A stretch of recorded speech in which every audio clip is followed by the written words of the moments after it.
Je vais commencer cette vidéo sur l'étoile montante du tennis mondial et du tennis italien, à savoir Yannick Sinner, par une petite note salée, une petite note qui me fait plaisir. Je sais pas si vous avez remarqué, mais Yannick Sinner, il a quand même des airs de Rocco Siffredi dans sa jeunesse. Alors je sais pas si c'est l'un de ses fils cachés. En tous les cas, je trouve vraiment qu'Yannick Sinner a une vraie ressemblance avec Rocco, et j'espère qu'il aura une carrière aussi longue et aussi forte que fut celle de Rocco. Voilà. Voilà, c'était une petite vanne. Ceux qui comprendront, comprendront. Ceux qui ne comprendront pas, ne comprendront pas. En tous les cas, on est 99% de mecs sur cette chaîne, donc j'avais envie de commencer cette vidéo par une petite boutade. Une vidéo qui va donc parler de Yannick Sinner, l'étoile montante du tennis mondial. Yannick Sinner qui vient de gagner la Coupe Davis avec l'Italie, un titre qui échappait à l'Italie depuis 1976, il me semble, enfin depuis une éternité en gros, et qu'ils ont réussi à gagner grâce aux jeunes champions italiens. Et moi, dans cette vidéo, comme d'habitude en fait, je vais pas parler de la dimension technique, je vais pas parler du jeu du joueur. Moi, ce qui va m'intéresser, c'est d'évoquer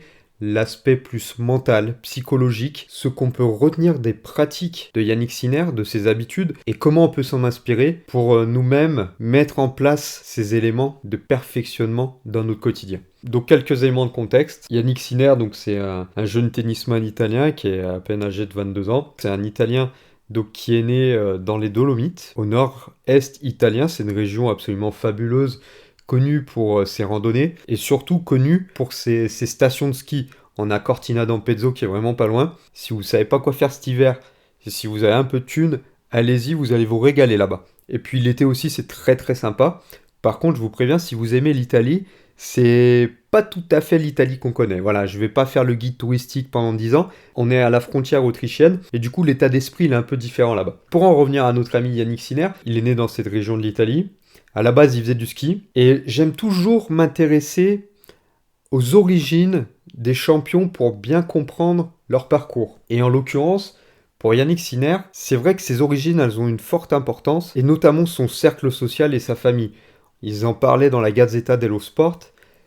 La famille d'Yannick Sinner, c'est un vrai socle qui explique sa force aujourd'hui et son degré de progression. Et c'est un élément assez récurrent qu'on retrouve chez tous les champions, et chez pas mal de champions que j'ai pu analyser depuis les 5-6 derniers mois. Je vous renvoie vers la vidéo de Léon Marchand, je vous renvoie vers la vidéo de Céline Boutier. Mais là, on va aborder celle de Yannick Sinner. Donc Sinner, il est issu d'une famille d'ouvriers, pas des parents très très riches en fait. Son père, il était cuisinier dans un refuge et sa mère, elle était en charge du service au sein du même refuge. Donc c'est pas quelqu'un qui est issu d'une famille bourgeoise, c'est quelqu'un qui est issu d'une famille avec une vraie mentalité qui se concentre beaucoup sur l'économie, sur la valeur travail. Et d'ailleurs, quand Sinner, pour la petite anecdote, il a commencé à toucher ses premiers deniers grâce au gain du tennis, il allait acheter une machine pour faire le cordage de ses raquettes. C'est la mentalité de sa famille qui l'amène à chercher de l'autonomie et à gaspiller le minimum d'argent possible. Ses parents, ils n'ont pas vraiment pu l'accompagner dans sa carrière comme ça peut être le cas d'autres champions. Donc Sinner, des fois, il se retrouvait un peu seul dans les tournois, dans les stages de sélection, tout ça. Et une fois, il raconte dans une des interviews qu'il a pu accorder qu'il avait appelé sa mère parce qu'il se sentait un peu seul. Et sa mère lui avait dit à ce moment-là qu'elle devait retourner travailler. Et à ce moment-là, Sinner, il a pris conscience que ses propres problèmes étaient relatifs par rapport à la réalité plus difficile du monde. Je pense que cette humilité, ça lui a permis de se construire et donner une image d'un champion qui n'est pas dans la démonstration, pour l'instant en tous les cas, qui fait pas d'étalage public, mais qui va se concentrer sur l'essentiel, sur son job, sur sa progression, qui va pas aller chercher la polémique, qui va pas aller chercher la dernière plus grosse bagnole. Alors certes, il commence à toucher des millions, il faut le dire, il est en train de décrocher de sponsors, mais pour l'instant, il sait rester dans sa case et il sait rester assez simple. Et ça, c'est plutôt intéressant. Il arrive un peu en totale opposition avec des champions comme Rune, qui est juste une grande gueule, qui habite à Monaco, qui fait le flambeur, ou avec Alcaraz, qui est un peu plus animal, en fait, dans sa posture. Et là, Sinner, on a un nouveau champion, plus calme, plus discret, qui va peut-être un jour se hisser au sommet du tennis mondial. Moi, ce qui m'intéresse aussi dans son attitude récente et dans ses performances sur les dernières semaines, c'est de se dire que Sinner, c'est quelqu'un qui semble quand même assez intelligent dans sa façon de gérer sa carrière.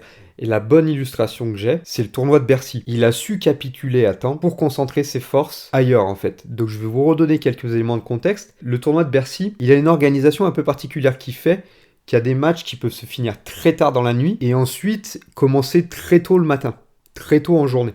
Et Sinor, cette année, il a fini un match très tard dans la nuit et il devait enchaîner même pas 12 heures après le match. Donc à ce moment-là, il a décidé de déclarer forfait. Et d'ailleurs, je voulais parler de ce tournoi de Bercy à un moment donné. J'ai hésité à faire une vidéo sur ce tournoi, notamment sur l'attitude un peu dégueulasse des supporters parisiens, mais aussi sur cette organisation qui paraît assez merdique. Et je trouve que ce tournoi-là, il a vraiment donné une mauvaise image de la France à quelques semaines des Jeux Olympiques. Et d'ailleurs, si ça t'intéresse, dis-le moi en commentaire, mais je pourrais faire une vidéo sur mes prévisions sur les Jeux Olympiques, sur le plan de l'organisation. Donc dis-moi ça en commentaire. Donc pour en revenir à Sinner, il a capitulé en fait sur le tournoi de Bercy parce qu'il s'est dit écoutez, je vais peut-être gaspiller de l'énergie à faire un tournoi que potentiellement je vais pas gagner, qui va pas m'apporter grand chose dans ma carrière, et je préfère me concentrer sur d'autres choses, et notamment le tournoi à Turin qui a été juste incroyable dans le tennis italien. Ça a été un tournoi qui a été rediffusé à plus de 7 millions de personnes. C'est des scores absolument gigantesques qui correspondent notamment aux plus belles courses de Valentino Rossi, aux plus belles courses de Marco Pantani.